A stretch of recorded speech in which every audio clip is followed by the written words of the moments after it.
Hello everybody. We would love to share with you some of the concerns about Ukraine. We are very much alarmed with troubling news which are coming from Kiev.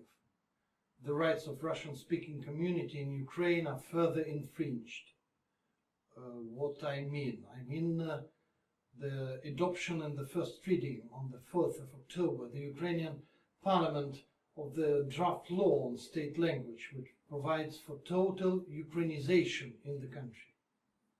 It simply limits education only in Ukrainian and official EU languages, introducing linguistic restrictions in the cultural sphere.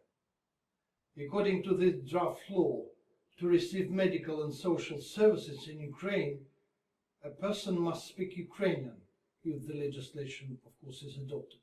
Authorities will thoroughly supervise implementation of these discriminative measures.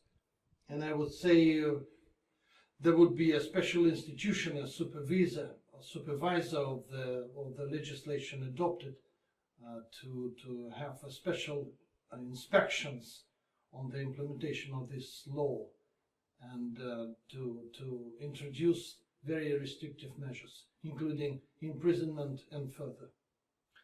This is one of the most serious challenges that Russian-speaking population of Ukraine and national minorities have ever faced.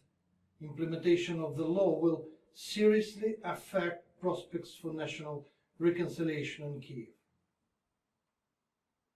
Ukraine is not confused that this draft law contradicts Para 10 of the Constitution of Ukraine, as well as Article 6 of the law on Ukraine on national minorities, Para 11 on the Minsk package of measures, as well as a number of OSCE commitments and obligations. Non-compliance with these international obligations has become custom for those in Kiev. On the eve of the presidential elections next year, they make a stake at radical nationalism, fake news and propaganda of hatred. We call on the international community to send a strong collective signal to Kiev to stop violating rights of national communities and comply with its international commitments and obligations, to repeal this draft as well as other discriminative laws, including on education and on Donbass so-called reintegration.